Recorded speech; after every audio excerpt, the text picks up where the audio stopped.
So the only downside of trying to record here, or trying to film, it's never quiet. There's like, always it's never some quiet. piece of equipment running, isn't it?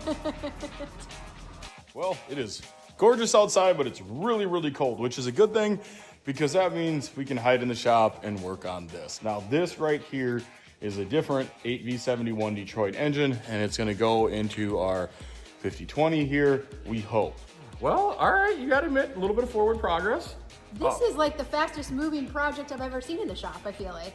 Well, there's been a lot of people working on it. Yeah. A lot of people. And it's kind of funny because like this is the one project, like everybody's been kind of slightly giddy working on it. Yeah. Last night, so after we found out, just to kind of recap, after we found out that this motor was kind of junk, or it would have taken way more money to rebuild it than worth. And actually, it wasn't even necessarily the money that was the issue, it was all the time. We've done motors from the ground up, and it is a lot of work. And, you know, sometimes you got to do that cost analysis. Is it worth it? Is it not?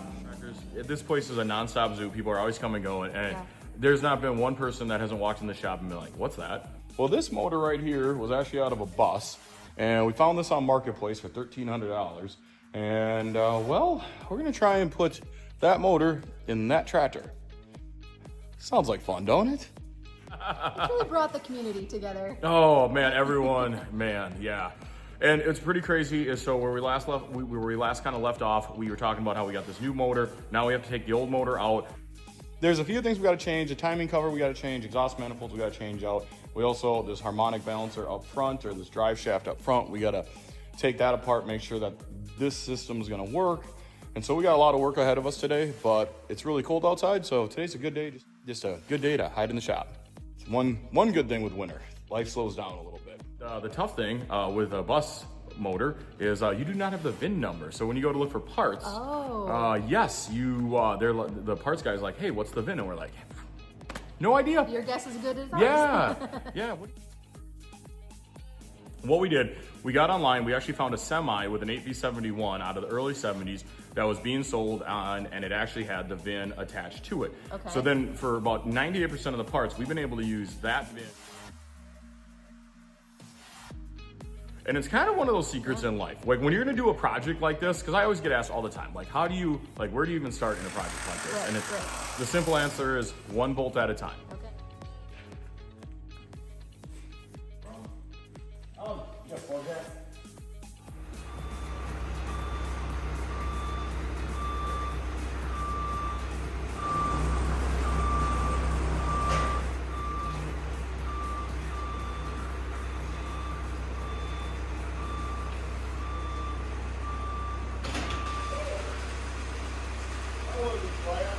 many of these tractors were actually made? As far as we know, 200. Everything we've been able to research, it looks like Kinsey made about 200 of them. And yeah, so just there's not a lot of documentation. Kinsey, a couple things we do know, Kinsey never put a serial number on them. They never put a tag on them. It's been the one question we've been asked a bunch. Do you think it's a real Kinsey? And I'll tell you, after we got it all the way tore down, yes, I do think it's a real Kinsey because Sorry, is Kinsey a manufacturer? I don't think 100% perfect.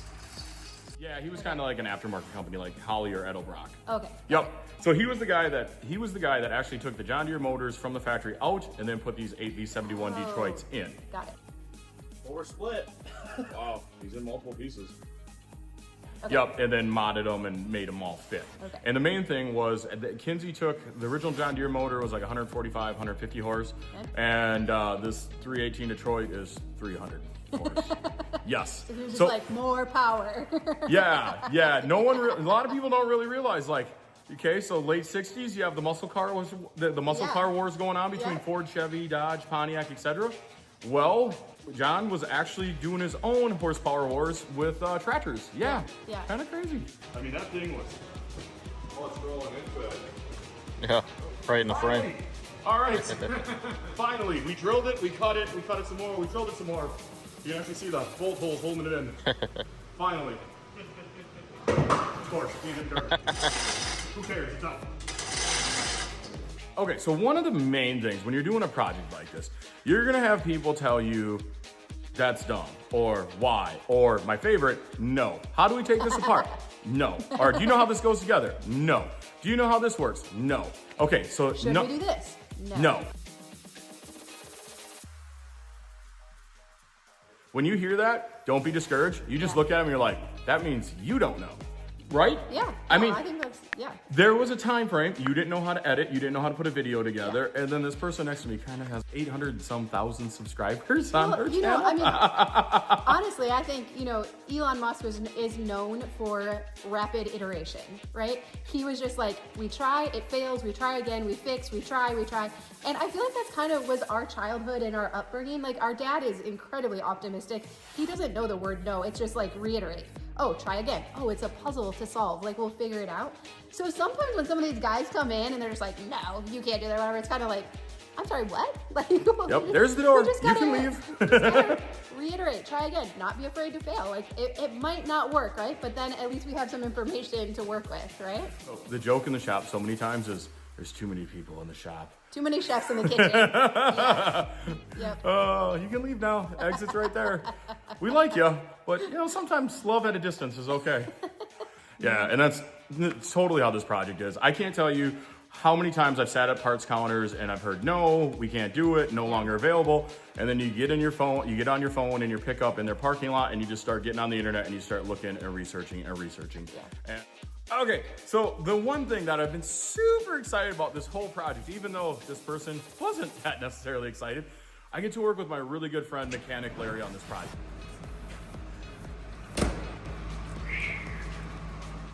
So the cool thing with Larry, me and him have worked together for a lot of years, and like I said, I know he's taught me a lot about tractors, 20 through 60 series. Who thought one tractor could drive us that crazy?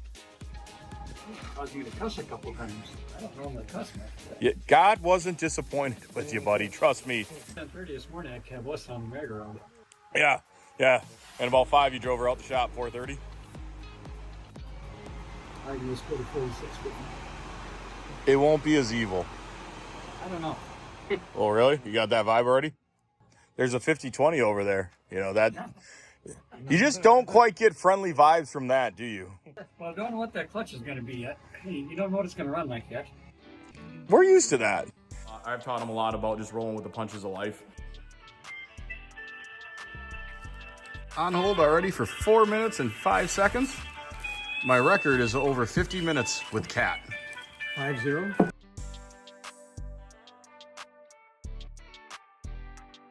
Yeah. But it was a Saturday, and I was trying to catch their hose shop before they closed. Now, Mechanic Larry wasn't necessarily excited about this project because it's kind of out of his wheelhouse, right? Aren't you kind of glad this isn't your project? So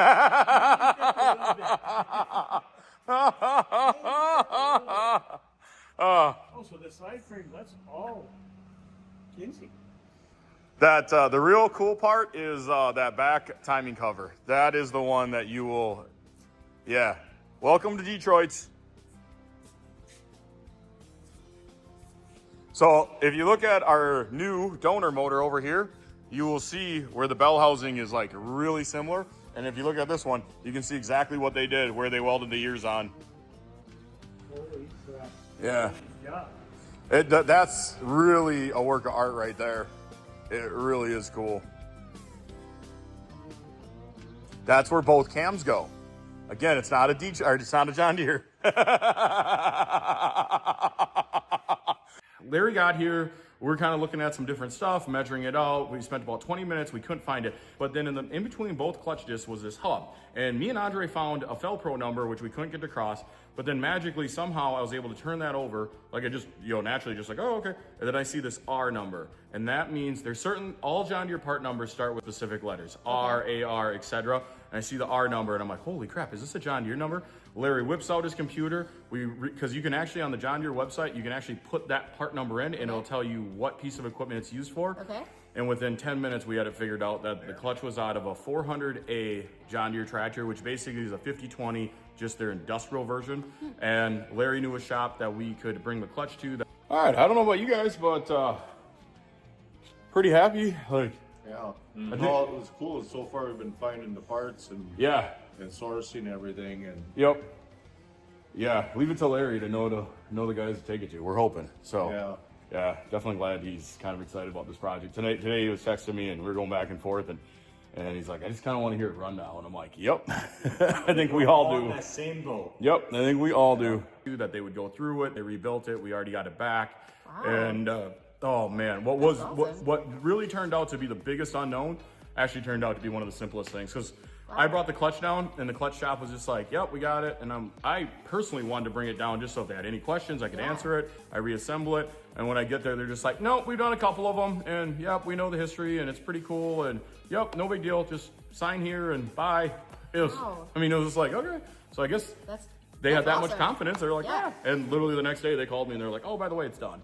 That's, were you like, wait, it never goes absolutely. this easy. Like, exactly. Am I getting punked? Like, what's going on here? No, completely. Because you're just like, wait. You're supposed to say no.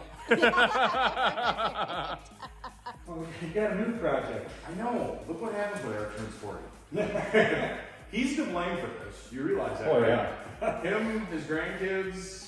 I knew the night we first got that, we seen the ad, and he was on his iPad looking at 50/20s of Detroit's on YouTube. I was like, oh crap, we're gonna buy this thing. I don't regret it anymore. Like, this has been an awesome, fun project, but we got it tore down here this last week. Obviously, you can see the engine there hanging out. But the one thing we were unsure of from the time we started ripping it down, Saturday, me, Andre, Adam, my dad, we got the clutch assembly apart, and we were a little spooked on the clutch because we didn't see a whole lot of John Deere casting numbers in spots we were hoping to see them. But our good friend Mechanic Larry stopped in today with his books and laptop, and we figured some stuff out, didn't we? 700A industrial. I never worked on one of them, so That might be a good thing. that's probably good. That might be a good thing. all the clutch parts, it looks like all the part numbers naturally have to. Yeah, we actually got super lucky because Andre, me and you were looking at this. We were looking for like a Lux stamp or Mid America. We couldn't find nothing on that. You showed me the Felpro number, but I was trying to cross that over the weekend. We couldn't figure that didn't. You had a number on that hub too. Yeah, so on the inside, if you flip that over, you will see there's a Felpro number. It's Felpro on the actual inside of the hub itself. But then it wasn't until today when we spent 20 minutes trying to figure out what clutch this was that we found on that hub right there. We found the reverse on the back side of it was actually the part number. When you typed in the computer, came up as that 700A. So, But the 700A never had a Detroit either. True, but it wanted a Detroit. Maybe it didn't. There's a guy out there that ran a scraper and he's like, no! Have you ever ran anything, Andre, with Detroit in it? Nope. The only thing I've been around with Detroit is the old Michigan motors. Okay. Michigan's had them. Those things screaming. TS13, TS14. So did the Trojans, so did the Terex. Okay. A lot of the old loaders. All the old Terex did. Yeah, they had it. Yeah. I believe Winnebago had a old snowblower too that ran old Detroit in it too. Oh, that's pretty They common. had the Detroit, like a Michigan motor, and Yep. they had a Detroit on the snowblower itself, run the snowblower, and they used that for cleaning the streets. I just remember hearing that thing screaming through town, and going, tell what kind of town was that, because it didn't matter, it's so freaking loud. Well, this will be interesting. Once it's up and running again, it'll be a. You gotta admit, you're less scared of it now. You realize I have you on film, and then when we roll Puff out, I have you on film, and we reference the 50/20, you're like, oh, no. I looked over and You guys are nuts. I didn't even walk by it. You just feel the evil over there. Yeah. Well, my biggest problem is all fall I walked by to start a semi, and then it was oftentimes when you shut the lights off on the truck, the two stacks sticking up was the last thing, and then you have to walk back by it. All right, this is too big and cool not to work on. But I knew we had to get to this point in winter before we could actually start it. Because I knew, so far, I mean, you helped me rip a lot of this apart. Some of the stuff you and my dad were doing on your own because I was busy doing other crap. Has anything come apart harder than you thought? Actually, it's been a lot simpler than I thought. For Me being too. something that's been thrown together, it actually is pretty well thought out. Yeah. I was shocked. Me and Adam and Martin was here and my dad last night, and we got the final block out of the frame yesterday. And the tree. And the tree, yes, the last, if you look right there, our motor had wood. The last of the tree. Yep, deadwood. That's about a 7 or 8 year old tree probably. I was trying to That'd do be that. right, Yeah. Well, when I talked to Kevin Marion, he said he literally cut this out of a grove of trees on that auction before, like a year before. And he's like, yep. And he's like, no, don't expect it to run. He's like, the best advice I give you, but do not expect it to run. Okay, deal. And now we know it was not gonna run. Did the engine, could you even turn it over? No. Oh, we haven't shown you the video yet. We were trying to pull start with the skid loader. Stop, skid loader dead.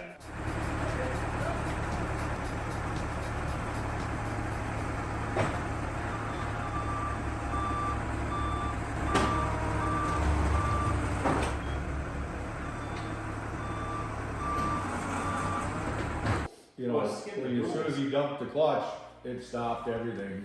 So, but that being said, you know, we drained out the transmission and everything else, and everything's looked really good. Filings and You helped me drain the pan. Actually, I think you drained the pan, and I drained the filter.